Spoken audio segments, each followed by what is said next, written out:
United Nations general assembly hall में पाकिस्तान के प्रधानमंत्री इमरान खान के भाषण पर भारत ने करारा जवाब दिया है। शनिवार को राइट टू रिप्लाई में इंडियन मिशन के फर्स्ट सेक्रेटरी मिजितो बिनीतो ने कहा कि इस हॉल ने किसी ऐसी व्यक्ति के बारे में लगातार सुना जिसके पास खुद के लिए दिखाने के लिए और कुछ भी नहीं था, जिसके पास बोलने के लिए कोई उपलब्धि नहीं थी और दुनिया को देने के लिए कोई उचित सुझाव भी नहीं था। भारत की ओर से पाकिस्तान को जवाब देते हुए मिजितो बिनीतो ने कहा कि कश्मीर पर अब सिर्फ पीओके की ही चर्चा बाकी है और पाकिस्तान को अब पीओके खाली करना ही होगा। उन्होंने कहा कि इमरान खान ने खुद पाकिस्तान की संसद में ओसामा बिन लादेन को शहीद करार दिया था। यही नहीं, पाकिस्तान प्रधानमंत्री ने 2019 में अमेरिका में माना था कि उनके देश में 30 से 40 हजार आतंकियों को ट्रेनिंग दी गई है, फिर उन्हें भारत और अफगानिस्तान में आतंकवाद फैलाने के लिए भेजा गया।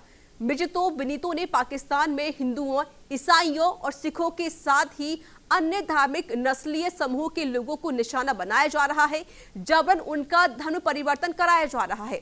इमरान खान ने अपने भाषण में कश्मीर का मुद्दा उठाया। पीएम नरेंद्र मोदी पर इमरान ने निजी हमले भी किए तो यूएन में भारत के प्रथम सचिव मिजितो बिनीतो ने करारा जवाब दिया।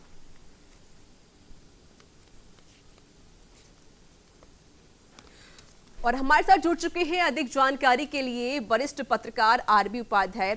आरबी जी, जिस तरीके से लगातार पाकिस्तान की तरफ से जो हमले किए जा रहे हैं, खुद पाकिस्तान के प्रधानमंत्री ने प्रधानमंत्री मोदी के खिलाफ हमला बोला, उनके जिस तरीके से लगातार जो करारे जवाब दिए जा रहे हैं, हिंदुस्तान की तरफ से क्या कुछ वहां पर जवाब दिया गया है?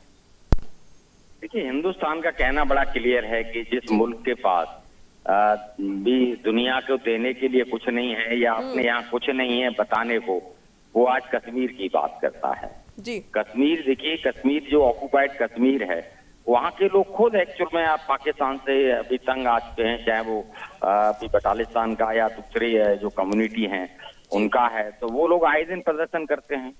वो कश्मीर से कहीं ना कहीं भी मुक्ति चाहते हैं वो लोग, और वही अगर कश्मीर का राग अलाप रहा है तो ये एक बड़ा शर्मनाक विषय हो जाता है। भारत ने बड़ा क्लियर कहा कि अब बात होगी, कश्मीर पे बात होगी, लेकिन ऑक्युपाइड कश्मीर पर जो जबरदस्ती अभी कब्जा किया हुआ है पाकिस्तान ने, उसके ऊपर बात होगी।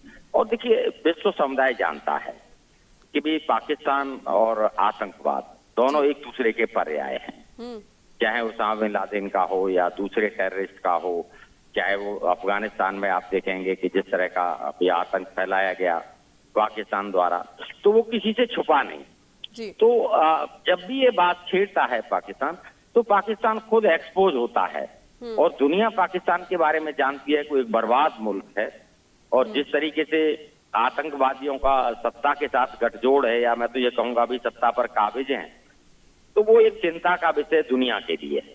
और चाइना को छोड़ के मैं नहीं समझता कोई और देश कहीं अभी पाकिस्तान का साथ देता है। चाइना की अपनी मजबूरियां हैं क्योंकि उसका बहुत सारा इन्वेस्टमेंट वहां पर है, वन बेल्ट वन रोड, और उसकी एक पॉलिसी भी है कि पहले कर्ज के जाल में फंसाएगा, फिर वो कब्जा करेगा, फिर उसके भूभाग पर कब्जा करेगा। और ये नहीं है, पाकिस्तान में चाइना का भी विरोध है।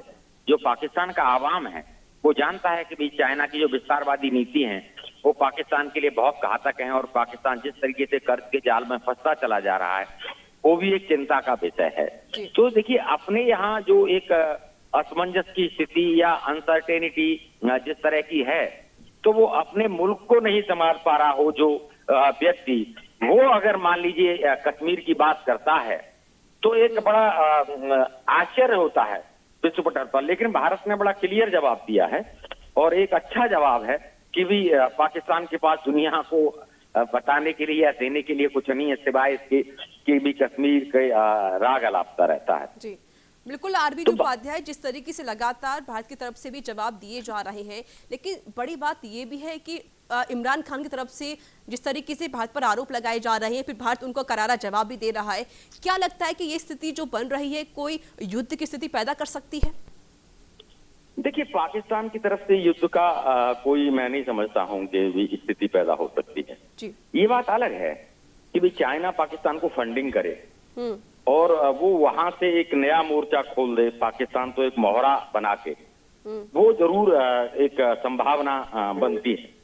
लेकिन अगर हम पाकिस्तान की बात करें तो देखिए, न तो उसकी आर्थिक हालात इस तरह के हैं कि वो युद्ध में कूद सके, तो और जो उसके भारत देखिए कोई अब इतना कमजोर राष्ट्र नहीं, भारत परमाणु संपन्न और एक अच्छा मजबूत राष्ट्र है। तो भारत के साथ कोई इस तरह की गुस्ताखी पाकिस्तान करेगा, इसके संभावनाएं बहुत कम है। लेकिन फिर वही कहूंगा, हो सकता है कि वो चाइना के उसमें, भाई चीन के दबाव में या चीन के किसी इन्फ्लुएंस में वो इस तरह का कोई अगर डिसीजन लेता है, तब भी नुकसान पाकिस्तान को होगा, क्योंकि पाकिस्तान युद्ध की स्थिति में बहुत कंफर्ट फील नहीं करेगा। जो उसके आर्थिक हालात और जो उसके आवाम में जो इस तरह का एक असंतोष है, उस असंतोष को देखते हुए मैं ये मानता हूं कि भी इस तरह का कोई कदम खुद पाकिस्तान नहीं उठाएगा जब तक चाइना उसे प्रवोक न करे या चाइना जिस फंडिंग न तरीके करे। से लगातार भारत ने खुद कहा है कि पीओके अब पाकिस्तान को देना ही होगा, क्योंकि पीओके सिर्फ भारत का ही है। इसको लेकर पाकिस्तान की तरफ से क्या कुछ अब एक्शन सामने आ सकता है? देखिए, पाकिस्तान की जो भी पॉसिबिलिटी है एक्शन की, वो सारे एक्शन करता रहता है, लेता रहता है समय समय पर। ऐसा नहीं है कि वो कोई चूक करता है, लेकिन भारत के सामने उसकी पेश नहीं जाती जी। यानी वो भारत के सामने टिक नहीं पाता है। और यही कारण है कि वो अंतर्राष्ट्रीय पटल पर या जब भी जहां जिस मंच पर मौका मिलता है ऋचा, वहां वो एक कश्मीर का राग अलापना शुरू कर देता है। उसके अलावा और कोई उसके पास दूसरा न कोई मुद्दा है, न कोई नीति है, न कोई नीयत है। ऐसा विश्व पटल पर साफ एक्चुअल में देखा जाता है। और इसीलिए आप देखेंगे जो इस्लामिक कंट्री हैं वो भी उसे किनारा करते चले जा रहे हैं, वो भी उसे सपोर्ट नहीं कर रहे हैं। ऐसा चाइना के कहीं से कोई शेल्टर या कहीं से कोई सहायता बिल्कुल नहीं मिल पा रही है। और जो वहाँ हालात हैं, चाहे वो महंगाई है, चाहे वो शिक्षा है या स्वास्थ्य है या रोजगार है, तो देखिए बलूच अपना एक अलग प्रदेश की मांग वहां पर कर रहे हैं। बलूचों के ऊपर जिस तरीके से दमन वहां पर सेना कर रही है, तो देखिए सरकार नाम की चीज पाकिस्तान में कहना बड़ा एक हास्यास्पद भी लगता है। क्यों सेना का जिस तरह वहां डायरेक्ट इन्वॉल्वमेंट है, आप देखेंगे कि मेजर जनरल और भी वहां मीटिंग लेते हैं, पॉलिसी मैटर डिसाइड करते हैं। तो एक जो चुनी हुई सरकार है वो एक डमी सरकार नजर आती है। कहीं ना कहीं जब फैसले मिलिट्री लेगी, सब कुछ मिलिट्री करेगी, आईएसआई करेगी, आतंकवादी करेंगे या धार्मिक कट्टरपंथी करेंगे, और वो सबके सामने अगर सरकार झुक जाएगी, देखिए चाहे वो आतंकवादी हैं, कट्टरपंथी हैं, उनके सामने सरकार बिल्कुल सरेंडर कर देती है। जो एक सरकार का कर्तव्य और दायित्व होता है, उस बिल्कुल आरबी उपाध्याय जी, जिसको देखना ही हुआ, क्योंकि खुद आज शाम 6:30 बजे प्रधानमंत्री नरेंद्र मोदी यूएन में प्रेस कॉन्फ्रेंस के माध्यम से समीक्षा बैठक की जाएगी। उसको लेकर भी जो पाकिस्तान की तरफ से लगातार आरोप लगाए जा रहे हैं, उसका खुद पीएम मोदी जवाब देंगे। बहुत बहुत शुक्रिया आपका हमसे बातचीत करने के लिए।